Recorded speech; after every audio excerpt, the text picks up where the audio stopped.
Alex Mercer sat on the edge of a chipped plastic chair, a half-empty coffee cup growing cold in his hands. The scent of stale popcorn and cheap candy floss still clung to his clothes, a phantom reminder of a life he'd left behind. For 15 years, the carnival had been his world. The roar of the crowd, the dizzying spin of the rides, the fleeting magic under 1,000 twinkling lights. But the magic had faded, replaced by the relentless grind, the endless travel, and the bitter taste of disillusionment. A botched ride repair, a subsequent injury, and a quiet severance package had sent him adrift, leaving him with nothing but a lingering limp and a profound emptiness. He needed work, any work, that offered solitude, a place where the echoes of past laughter couldn't mock him. That's when he stumbled upon the online ad, almost too good to be true. Night watchman needed, Dreamland Park. Closed for season, isolated. Accommodations provided. High pay. Dreamland Park. He remembered it from his childhood, a grand, slightly outdated amusement park, a beacon of joy on the edge of the city. Now it was closed, perhaps permanently. The thought of wandering its empty grounds at night held a strange appeal, a quiet cemetery for forgotten dreams. The drive was short but unsettling, the familiar city lights quickly giving way to a winding, neglected road. Dreamland Park loomed out of the twilight, a sprawling silhouette against a bruised sky. Its once vibrant neon sign was dark, many letters shattered, casting no light. The main gate, an ornate archway, was chained shut, a rusted, closed sign swinging mournfully in the faint breeze. The air was heavy, still, carrying the ghost of cotton candy and something else. Something cold, metallic, like ozone. He found the park manager, a thin, stoic man named Mr. Thorne, waiting for him at a small, dilapidated security booth near a service entrance. Thorne was old, his face etched with countless lines, his eyes the color of faded denim, distant and unreadable. He barely acknowledged Alex's presence, his gaze constantly sweeping the dark expanse of the park. "You're Alex Mercer." Thorne's voice was dry like rustling leaves. Alex nodded, feeling a strange chill despite the mild evening air. "Yes, about the watchman job." Thorne grunted, pushing a heavy, laminated folder across the worn counter. "Rules. Not negotiable. Read 'em. Memorize 'em. Follow him. Break 'em. And you're not just fired. You're part of the park. Permanently." There was no malice in his tone, just a chilling statement of inevitable consequence. Alex picked up the folder. His fingers tingled, a faint coldness seeping into his skin from the smooth plastic. The rules weren't security protocols. They were unsettling. Rules for the keeper of Dreamland Park. Night shift. 1. You are strictly forbidden from riding any park attraction once the sun has set. This includes carousels, Ferris wheels, roller coasters, or any static display. 2. At precisely 10 p.m., ensure the lights in the main popcorn and cotton candy stands on the central promenade are active. They must remain lit until dawn. Do not approach these stands between 1 a.m. and 3 a.m. 3. If you hear music or children's laughter emanating from the grand carousel, do not approach it. Do not attempt to investigate the source. Increase your distance immediately. 4. The clown exhibit in the funhouse is always to remain sealed. If you perceive any clown figures within to have shifted, or if their painted smiles seem to change, do not look directly at them. Do not acknowledge their presence. 5. If any park attraction, Ferris wheel, roller coaster, etc., activates on its own, cease all patrol activities. Immediately secure yourself in the main security office. Do not emerge until the ride ceases movement and all sounds. Do not attempt to observe the ride during activation. 6. You are forbidden from retrieving any lost items found near the entrance or inside the Tunnel of Love ride after 3 a.m. Do not touch them. 7. If the park's main power grid flickers and briefly goes out, a complete blackout, count slowly to 13 before attempting to restore it. You must keep your eyes tightly closed for the entire duration of this count. Alex read the list, his brow furrowed. This is a joke, right? Some kind of hazing? Thorne's faded eyes met his, utterly devoid of humor. The magic of Dreamland Park. It's different at night. It seeks completion. These rules maintain the balance. Follow them and you get paid. Don't, and the park collects. He turned, his movement stiff, ancient. Your shift begins when I leave. The security office is just past the main gate. Keys are inside. Alex watched Thorne walk away, his silhouette swallowed by the encroaching darkness. The phantom scent of stale popcorn and ozone intensified, wrapping around him. He had sought solitude, a quiet escape from his regrets. Instead, he found himself standing at the threshold of a place that felt strangely alive, a place with its own dark, unsettling rules. He had no choice. The severance pay was almost gone. The empty silence of his apartment loomed. He'd be back. The first night in Dreamland Park descended with an almost palpable weight. Alex found the security office, a small, cramped room just inside a service gate, equipped with a monitor for a few static cameras, a worn desk, and a formidable lock. He slipped inside, the heavy door clanging shut behind him, sealing him off from the vast, silent park. He spent the first hour familiarizing himself with the office, the park layout maps, and the rudimentary security system. The air was cool, carrying a faint, sweet smell, like old sugar that had turned bitter. The silence was profound, broken only by the distant hum of the park's dormant electrical systems. Alex checked his watch. 9:50 p.m. Almost time for Rule 2. The concession lights, specific stands. At precisely 10 p.m., ensure the lights in the main popcorn and cotton candy stands on the central promenade are active. They must remain lit until dawn. Do not approach these stands between 1 a.m. and 3 a.m. He found the switch for the promenade lights on a central panel. At exactly 10 p.m., he flipped it. A wave of sickly yellow light flooded the main central promenade, illuminating the 2 designated concession stands. Their faded paint and peeling decorations looked garish, almost grotesque under the artificial glare. The park felt less empty now, more like a stage awaiting a macabre performance. He settled into his chair, watching the grainy feed of the promenade camera. Nothing moved, just the silent stands, waiting. The long hours began to crawl. He tried to read, but his gaze kept drifting to the monitor and to the dark, silent park beyond the office windows. Around 11:30 p.m., a faint, almost imperceptible whisper seemed to drift from one of the concession stands, the cotton candy one. Alex frowned, straining to hear. Was it the wind? An old motor? It sounded like a child's voice, very distant, murmuring. He shook his head. Just his imagination, playing tricks in the silence. He was alone here. He had to be. He checked his patrol route map. The central promenade was next. As he exited the security office, the silence of the park pressed in on him, heavy and watchful.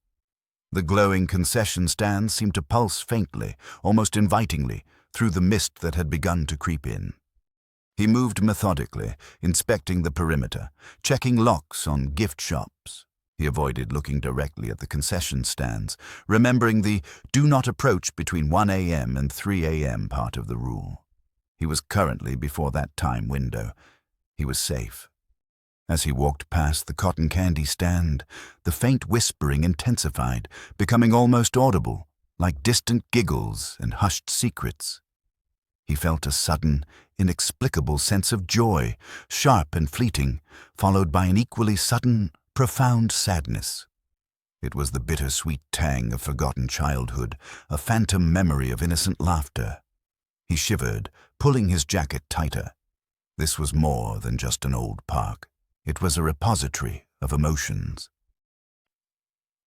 The first night continued its slow, chilling progression. Alex found himself constantly glancing at his watch, counting down the minutes to 1 a.m. when he would have to avoid the concession stands entirely. The whispers from the cotton candy stand, though distant, seemed to follow him, a faint, mocking echo in the stillness. At 1 a.m., he deliberately altered his patrol route, keeping a wide berth from the central promenade. He knew he was safe as long as he followed the rules. He focused on the routine, checking the integrity of fences, ensuring all external doors were sealed. Around 1:45 a.m., as he passed the entrance to the funhouse, he heard it. Faint, tinny music. He froze. It was a familiar melody, but distorted. Slow, like a broken music box. And then, woven into the music, a sound that made his blood run cold. The distinct, joyful, yet utterly out-of-place sound of children's laughter. The Grand Carousel. Rule 3. The carousel's silence. If you hear music or children's laughter emanating from the Grand Carousel, do not approach it. Do not attempt to investigate the source. Increase your distance immediately. His heart hammered against his ribs. The music grew slightly louder, the laughter clearer, almost beckoning. It sounded so innocent, so full of pure, unadulterated joy. But the circumstances, the time, the rule. He instinctively knew this joy was a trap. He forced himself to turn away from the sound, increasing his pace, moving as quickly as his limp would allow. The music seemed to intensify with every step he took away, becoming a discordant cacophony of distorted joy and mocking laughter, swirling behind him, trying to pull him back. He felt a profound sense of loss, a chilling emptiness, as if something precious was being ripped away from him, replaced by a hollow ache. It was the inverse of the joy from the concession stand. This was the consumption of it. He clamped his hands over his ears, squeezing his eyes shut, forcing himself to walk faster, blindly trusting his feet to carry him away. The sounds finally began to recede, fading into a profound, ringing silence. He didn't look back. He couldn't. He finally reached a dimly lit service tunnel, slumping against the cold concrete wall, panting. He had obeyed. But the emotional torment was immense. Dreamland Park wasn't just a repository of emotions. It was a vast, predatory entity feeding on the very essence of joy and innocence. And it sought to draw him in. The emotional assault from the carousel left Alex shaken, but solidified his understanding. These rules were literal instructions for psychological survival. The park was designed to break him, to feed on his emotions. He spent the next hour simply sitting in the service tunnel, trying to regain his composure, his senses hyper-alert. He resumed his patrol, keeping to the outer edges of the park, avoiding any areas near the Grand Carousel. The silence returned, heavy and watchful, but now it felt more sinister, pregnant with unseen presences. Around 2:30 a.m., his path led him back towards the funhouse, a dilapidated structure with a garish, peeling facade. He remembered Rule 4. The clown exhibit. Funhouse sealed. The clown exhibit in the funhouse is always to remain sealed. If you perceive any clown figures within to have shifted, or if their painted smiles seem to change, do not look directly at them. Do not acknowledge their presence. He approached the funhouse entrance cautiously. The heavy wooden doors were indeed sealed shut with a thick metal bar. He let out a slow, shaky breath. Safe. Then, a faint, almost imperceptible scrape sound came from within. Alex froze. It was subtle, like wood sliding against wood or painted plaster shifting. He strained to hear. Another faint scrape. And then, a low, soft hum, almost a chuckle, seemed to resonate from within the sealed door. His blood ran cold. The clowns, they were moving, and the smiles. He forced himself to walk past the entrance without breaking stride, keeping his gaze fixed straight ahead. but out of his peripheral vision, he could not avoid sensing it. Through the grimy, cracked glass pane near the sealed doors, he caught a distorted glimpse. The painted faces of the clown figures within, usually static and faded, seemed to be turned subtly towards the glass, and their painted smiles, frozen in grotesque grins, seemed to widen just perceptibly in the dim light. Their unblinking eyes, though just painted dots, felt like they were staring directly at him, following his every move. He felt a cold, clawing dread pressing in on him, a profound sense of being utterly helpless and vulnerable. He sped up, his heart hammering against his ribs, but the feeling of those unblinking, widening smiles followed him, lingering on his back long after he had cleared the funhouse. He felt a phantom touch on his exposed neck, cold and dry like painted plaster. He had obeyed, but the psychological impact was immense. The clowns were not just static figures. They were active participants, aware, watchful, and deeply malevolent. The encounter with the clown exhibit left Alex profoundly unsettled. The memory of those subtly widening smiles, the feeling of unblinking eyes watching him, burrowed deep into his mind. The park was a labyrinth of escalating psychological torment, each rule a precarious step on a path through a living nightmare. He found himself constantly scanning the monitors in the security office, his gaze darting to the grainy feeds of the park's various sections. He tried to discern any movement, any anomaly that might hint at the spontaneous activation mentioned in Rule 5. 3 a.m. Rule 5. Spontaneous activation. Rides. If any park attraction, Ferris wheel, roller coaster, etc., activates on its own, cease all patrol activities. Immediately secure yourself in the main security office. Do not emerge until the ride ceases movement and all sounds. Do not attempt to observe the ride during activation. As if on cue, the distant, silent steel skeleton of the Serpent's Coil, the park's oldest roller coaster, suddenly emitted a low, grinding groan. Alex froze. The sound intensified, a metallic shriek as unseen gears began to turn. The coaster cars, previously stationary on the track, began to slowly, agonizingly, creak forward, moving along the dilapidated rails. There was no power, no electricity visible. It was activating on its own. Alex scrambled from his chair, his heart pounding a frantic rhythm. He stumbled towards the security office, fumbling with the heavy lock. He could hear the grinding of the coaster growing louder, accompanied by a new sound, a faint, distorted whirring, like old film reels, and a pervasive, sweet scent, like burning sugar, that began to fill the air. He burst into the office, slamming the heavy door shut, twisting the formidable lock. The room plunged into near darkness, illuminated only by the faint glow of the security monitors. He pressed his back against the door, panting, straining his ears. The grinding of the coaster intensified, the whirring grew louder, more frantic. He could hear phantom screams now, echoing through the empty park, not of terror, but of a perverse, consuming joy, laced with an underlying desperation. He risked a glance at the security monitor. The camera feed of the Serpent's Coil was a blurry, distorted mess, but he could make out the shapes of the coaster cars, moving faster now, rattling violently on the tracks. And for a split second, he thought he saw something in the cars, blurred, indistinct shapes, flickering like old film, their forms seeming to shimmer and distort. They looked like people, but they were wrong. Their movements were too fluid, too unnatural. They were consuming the joy, feeding on the lingering essence of the ride. He quickly averted his eyes, remembering the rule. Do not attempt to observe the ride during activation.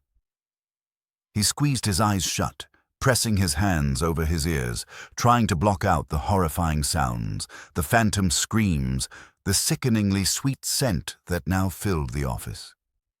He waited, shivering, for the ride to stop. It felt like an eternity. Finally, after what felt like hours, the grinding sounds began to slow, the whirring subsided, and the phantom screams faded. The park fell silent again. Alex slowly opened his eyes, trembling. The security monitor showed the coaster cars once again stationary on the track, utterly still. He had obeyed. But the horror of what he had heard and almost seen had seared itself into his mind. The park was alive, and it was hungry. The lingering scent of burnt sugar and the echo of phantom screams made the rest of the night unbearable. Alex huddled in the security office, unable to resume his patrols, his senses overwhelmed. The park was not just a place where dreams died. It was a place where something fed on their lingering essence, a vast, complex mechanism of consumption. As the hours crawled towards dawn, a new concern began to gnaw at him. Rule 6, Lost and Found, Tunnel of Love. You are forbidden from retrieving any lost items found near the entrance or inside the Tunnel of Love ride after 3 a.m. Do not touch them. It was already 4 a.m. He hadn't been near the Tunnel of Love, but now an inexplicable pull began to draw him towards it, a strange sense of unease that something was waiting for him there. He knew he should avoid it, but the compulsion grew stronger, a subtle whisper in his mind, suggesting that if he didn't check, something worse might happen. He ventured out, his flashlight beam cutting through the pervasive gloom of the park. The Tunnel of Love ride was tucked away in a secluded, overgrown corner, its entrance a gaping, dark maw adorned with faded, peeling cupids and hearts. The water in the channel below was black, stagnant. As he approached, a faint, almost melodic humming began to emanate from within the tunnel, barely audible. And then he saw it. Near the entrance, half submerged in the murky water, was a small, ornate music box. Its lid was slightly ajar, and a faint, distorted lullaby seemed to drift from it, the source of the humming. It wasn't just any music box. It was the one his mother had given him on his 5th birthday. Long lost in a childhood move, the one that played Twinkle, Twinkle, Little Star. But this melody was twisted, slow, mournful. Alex's breath hitched. His music box. How? He felt a desperate urge to retrieve it, to hold a piece of his lost past. But the rule. You are forbidden from retrieving any lost items found near the entrance or inside the Tunnel of Love ride after 3 a.m. Do not touch them. He felt an immense, overwhelming sadness emanating from the music box, a wave of profound grief, sharp and raw, that echoed his own. It was a bait, a lure. Something was trying to connect with his deepest loss, to draw him in. He could almost see a faint shimmer, a distortion just below the surface of the stagnant water around the music box, like an unseen presence swirling. He stumbled back, fighting against the crushing wave of sorrow, against the desperate urge to reach out and reclaim his past. The lullaby grew louder, more insistent, twisting into a haunting dirge. He forced himself to turn away, to walk back into the park, leaving the music box, leaving a piece of his heart to the dark waters of the Tunnel of Love. He didn't look back. He couldn't. He had obeyed. But the park had touched him, intimately, terrifyingly. It knew his grief, it knew his regrets, and it was using them against him. The profound sadness from the music box lingered, a cold weight in Alex's chest. He felt exposed, vulnerable. The park wasn't just feeding on general emotions, it was targeting his specific losses, preying on his deepest regrets. He resumed his patrol, moving like a ghost through the silent, oppressive darkness of Dreamland Park. Every shadow seemed to hold a hidden threat, every gust of wind a mocking whisper. As the hours crawled towards dawn, his watch beeped softly. 5 a.m., the final major hurdle of the night. Rule 7. Power flicker, the count. If the park's main power grid flickers and briefly goes out, a complete blackout, count slowly to 13 before attempting to restore it. You must keep your eyes tightly closed for the entire duration of this count. As if on cue, the air grew heavy, static, charged. A low hum vibrated through the ground, then, with a sudden, jarring crack that echoed through the empty park, all the lights went out. The main concession lights, the few utility lights, everything plunged into absolute, suffocating blackness. The silence that followed was profound, deeper than any silence he had experienced before, as if the very air had been sucked away. Alex gasped, instinctively squeezing his eyes shut. Complete blackout. This was it. He began to count, his voice a hoarse whisper. 1. The darkness behind his eyelids was absolute, swirling with phantom colors. He felt a profound coldness envelop him, a tangible presence that pressed in from all sides. He could hear a faint, high-pitched whine like a distant, tortured scream slowly building. 2. The cold intensified, piercing his skin, seeping into his bones. The whine grew louder, sharper, more insistent. He felt phantom hands, cold and clammy, brush against his face, his arms pulling gently. 3. The whine turned into a cacophony of overlapping whispers, indistinct yet incredibly close, swirling around his head. He could smell something foul now, like burning plastic and rotten meat, filling his nostrils. 4. The whispers multiplied, becoming a chorus of desperate, pleading voices, all murmuring fragmented words. Joy, lost, forgotten, pay.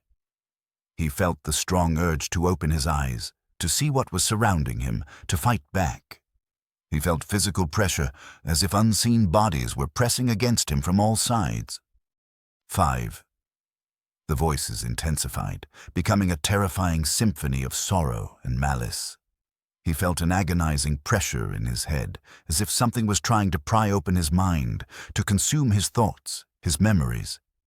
He could almost see distorted, flickering images behind his eyelids, fleeting glimpses of vast, hungry mouths, of unblinking eyes. He gritted his teeth, forcing himself to continue counting, fighting against the overwhelming psychic assault. His mind screamed. He felt tears streaming down his face, hot and stinging against the cold touches. 13, Alex yelled, the word raw and hoarse, bursting out of him. With a sudden, jarring clang, the power flickered back on.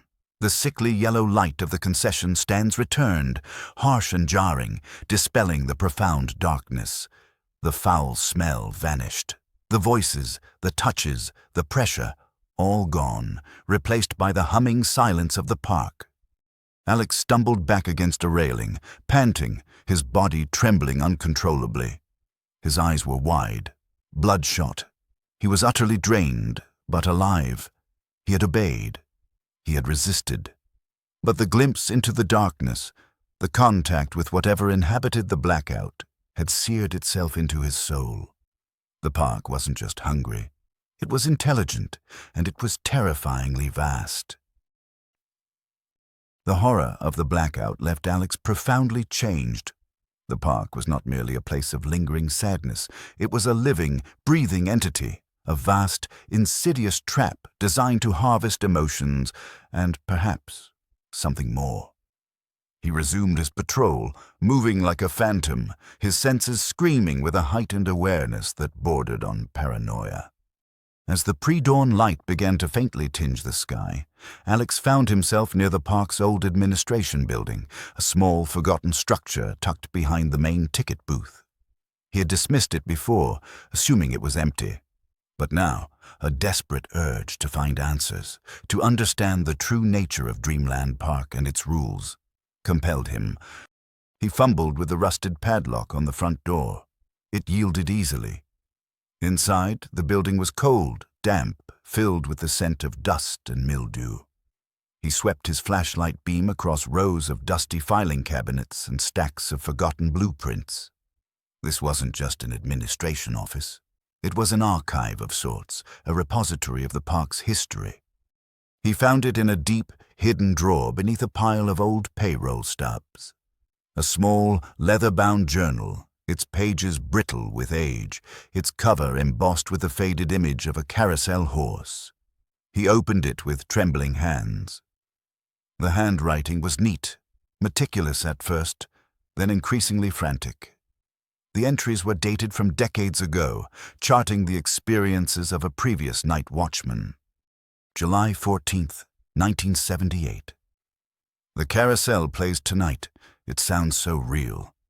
The children's laughter. I almost went to investigate. The rules say no, but the pull is strong. August 1st, 1978. The clowns. Their smiles shifted. I felt their gaze, even with my back turned. They crave acknowledgement. They crave fear. September 5th, 1978. The serpent's coil activated on its own. The phantom screams. They sound like joy, but they feel like agony. They feed on it. They feed on the lingering joy, turning it sour. October 10th, 1978. I found my mother's old locket near the Tunnel of Love. How? It's been lost for years. The sadness, it overwhelmed me. They know my grief. They use it as bait. November 2nd, 1978. The power flickered. I followed the count. But the voices, they were in my head. They whispered about dream eaters, about forgotten promises, about the grand ritual. Alex's blood ran cold. Dream eaters, the grand ritual. The journal confirmed everything. The rules weren't just for survival, they were part of a larger, sinister containment protocol. The park was a trap, a massive engine designed to generate and capture emotions, a feeding ground for ancient entities. And the previous watchman, he knew too much. He flipped to the last entry. The handwriting was almost illegible, scrawled with desperate urgency. December 1st, 1978. They hunger. The grand ritual nears. I understand now. The park. It's a funnel, a collector. The lights, the music, the laughter. It's all bait. They want to remember. They want to break free. They spoke of the operator, the one who binds them. My name is Thomas Finch. I can't hold them. They're coming for me. Don't look. Don't look. Don't look. The entry ended abruptly, smeared with what looked like dried tears, or worse. Thomas Finch. Another predecessor. Another victim. Alex's gaze fell on the date. December 1st, 1978. Decades ago. How many night watchmen had passed through this park, caught in its insidious cycle? And Alex Mercer, he was the next in line. The journal of Thomas Finch shattered any remaining illusion of normalcy. Dreamland Park was not a mere abandoned amusement park.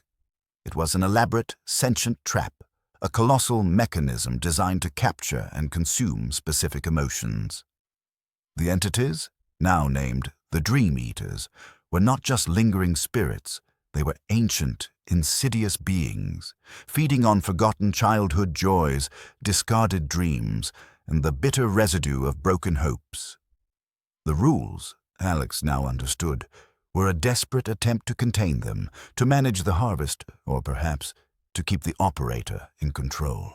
As the night continued its relentless march, the park seemed to hum with a new, terrifying energy.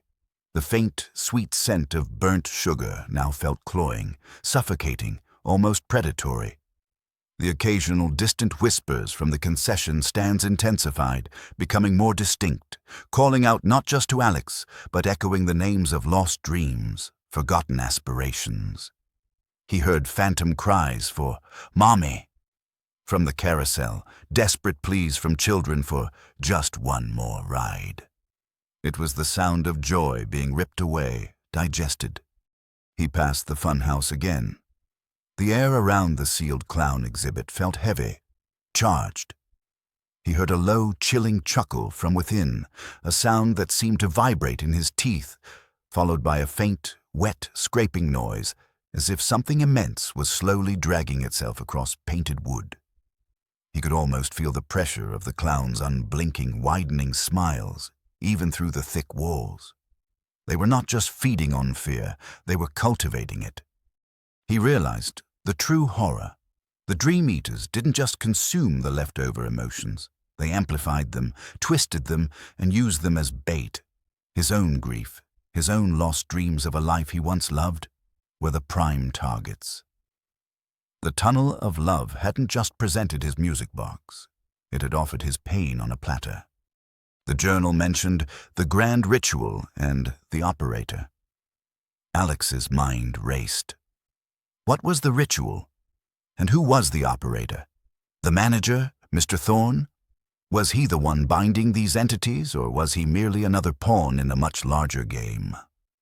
The rules were designed to keep Alex compliant, but they also held the key to understanding and perhaps to fighting back. He had to find the source of the park's power, the heart of the Dream Eaters, before he too became a consumed memory. The horror of the Dream Eaters, their purpose, and the park's true nature as a grotesque emotional harvester galvanized Alex. He was no longer just a watchman. He was a reluctant warrior in a battle for his own soul.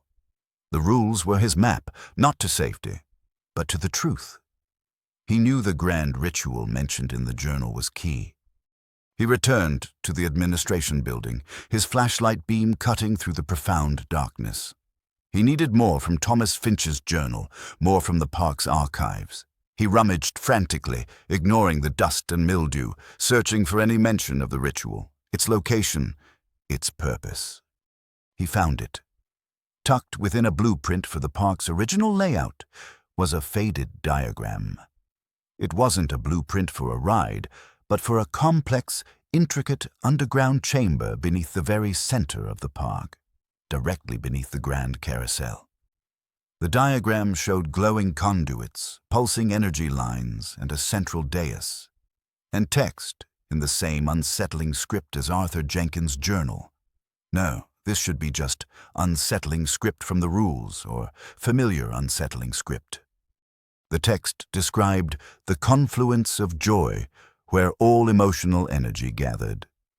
It detailed a process, a feeding cycle, culminating in a grand ritual during which the operator re-energized the Dream Eaters by directly channeling pure, unadulterated human joy and despair.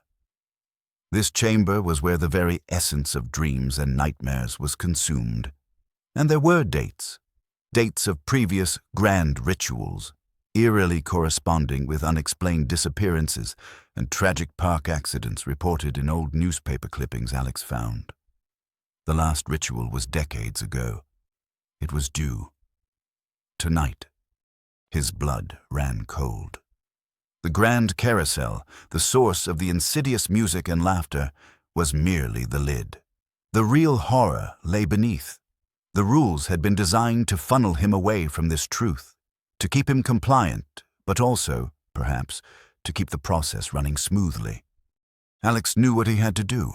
He had to go to the grand carousel. He had to find the entrance to the confluence of joy. He had to disrupt the grand ritual. He had to face the operator. Fueled by a desperate mix of terror and grim determination, Alex made his way towards the grand carousel. The park seemed to grow colder, the silence heavier, as if all its unseen inhabitants were holding their breath, anticipating the coming ritual. The faint scent of burnt sugar was now overpowering, a cloying, sickening miasma that clung to everything. The grand carousel stood majestic and sinister in the oppressive darkness, its painted horses frozen mid-gallop, their glass eyes reflecting the faint, distorted glow of distant streetlights outside the park. The music from it was now constant, a low, distorted hum, laced with phantom children's laughter, beckoning him. He ignored Rule 3, approaching the structure, searching for the entrance to the confluence of joy. He found it hidden beneath a loose panel near the carousel's base, a rusted metal hatch, almost invisible in the shadows. He pried it open. A narrow, spiraling staircase, slick with dampness, descended into absolute darkness. A powerful, low thrumming vibrated from below, resonating through his very bones. This was the entrance to the Archon's feeding ground. He activated his flashlight, its beam cutting through the blackness, revealing rough-hewn stone walls, slick with a strange, dark ichor. He began his descent. The air grew heavier, thick with the metallic ozone smell, mixed with something fetid and ancient, like disturbed earth and decaying emotions. He could hear faint, wet, scraping sounds from below, and sometimes a soft, dry scuttle, like something immense moving just beyond the beam of his light. The stairs finally ended on a packed dirt floor. The space was vast, impossibly wide, stretching into an enormous cavern. The thrumming was deafening now, a deep, resonant pulse that made his skull ache.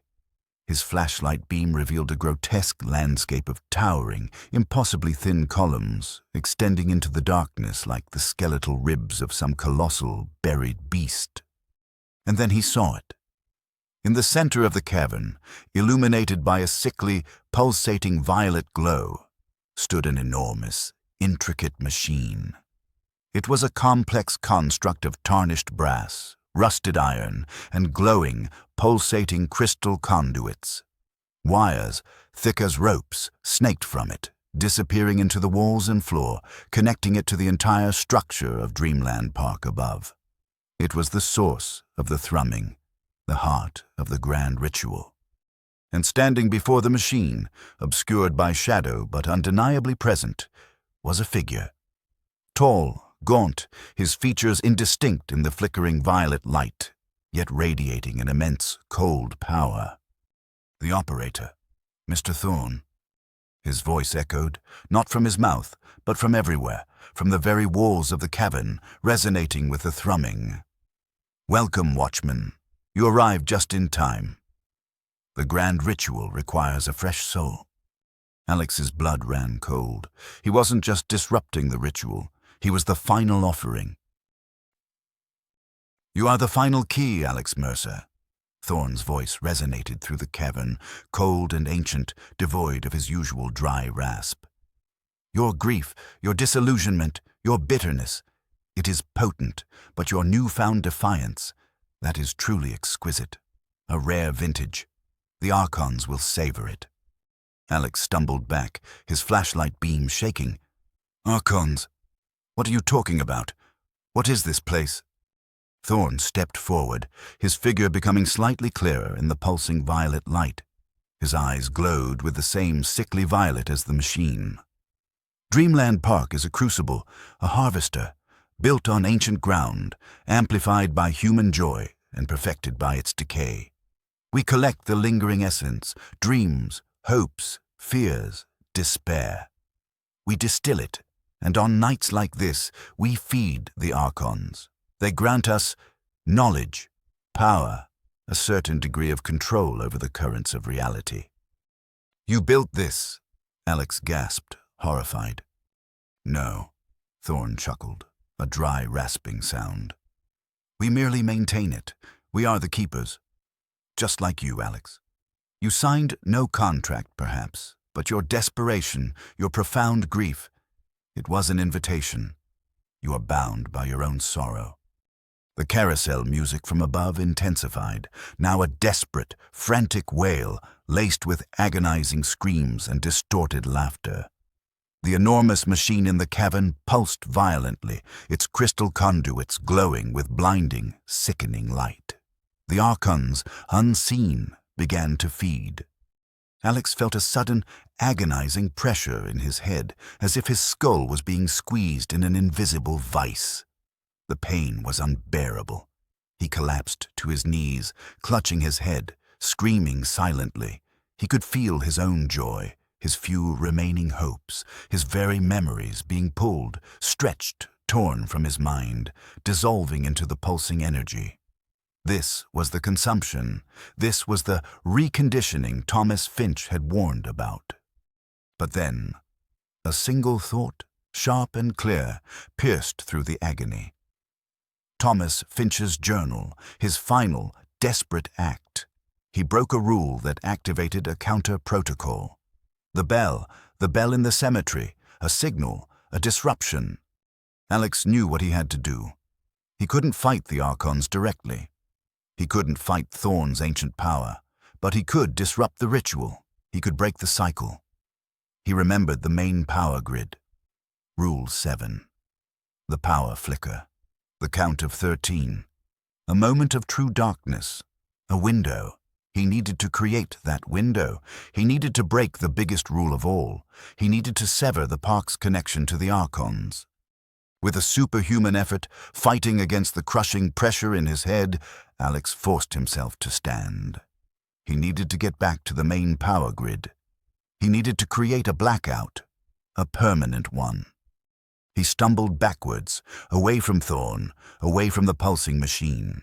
The spectral forms of the Archons seemed to writhe, their violet glow intensifying, twisting into grotesque, hungry mouths. Shadows detached themselves from the columns, coiling and reaching for him, attempting to drag him down, to consume him utterly. He ran. Up the spiraling stone stairs, the cold biting at his heels, the cloying, sickly sweet scent intensifying. He could hear Thorn's voice, now a booming, enraged roar, echoing through the cavern. "Stop him! Don't let him break the circuit!" And the sounds of heavy, unseen bodies moving rapidly behind him. He burst through the hatch beneath the carousel, slamming it shut.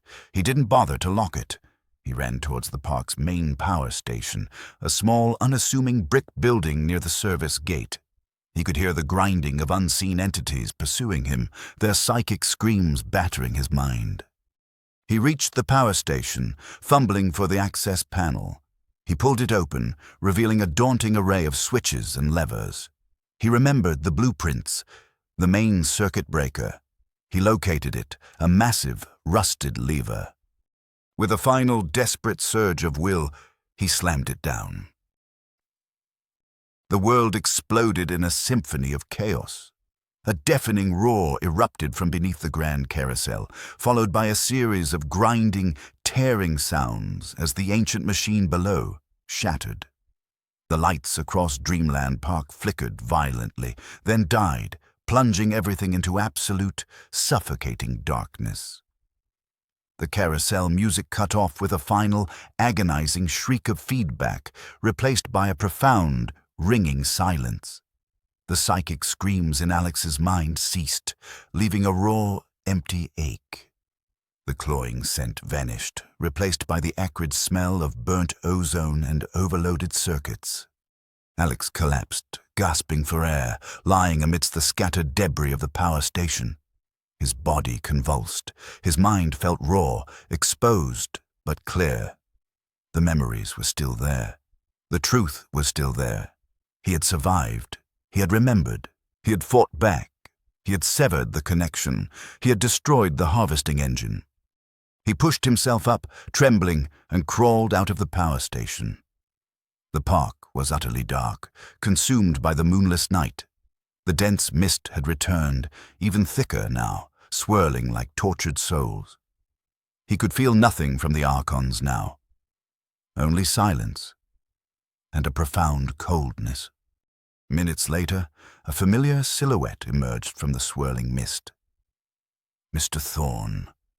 His face was obscured by shadow, but his eyes, now just faded denim again, were fixed on Alex. He surveyed the utter darkness of the park, the silence. He showed no anger, no surprise, only a deep ancient resignation. "You broke the balance, Alex Mercer." Thorn's voice was back to its usual dry rasp, devoid of the earlier power. "You severed the connection. You ended the grand ritual. You think you've won?" Alex tried to speak, but only a hoarse gasp escaped his lips. His body ached. His mind felt raw. Thorn walked over, his movements stiff. He knelt beside Alex, his faded eyes unblinking. "The park. It is part of you now, and you, part of it. The Dream Eaters, they merely shift, they adapt. Without a controlled harvest, they become ravenous, unpredictable. He gave a humorless chuckle. "You will never find your peace, Alex Mercer. Not here, not anywhere. The show must go on." With that, Thorne stood and walked away, disappearing back into the impenetrable mist. Alex lay there, staring into the velvet blackness. The park looked the same, but it felt different. It felt hungry, more so than before. He had broken the cycle, yes, but he had unleashed something else entirely. Something far worse. He eventually rose, legs stiff, mind reeling. He stumbled out of Dreamland Park, through the now truly abandoned service gate. He didn't look back. He couldn't. He drove home in a daze, the absolute silence of the park still ringing in his ears. He was free, but the memories of what he had seen, what he had done, would haunt him forever. He was a survivor, yes, but at what cost? The magic of the park was truly gone now, replaced by a consuming horror he had unleashed. He pulled into his empty apartment, the loneliness now profound, unbearable. He knew with chilling certainty that he had merely traded one cage for another, and the dreams, they would always whisper his name, forever.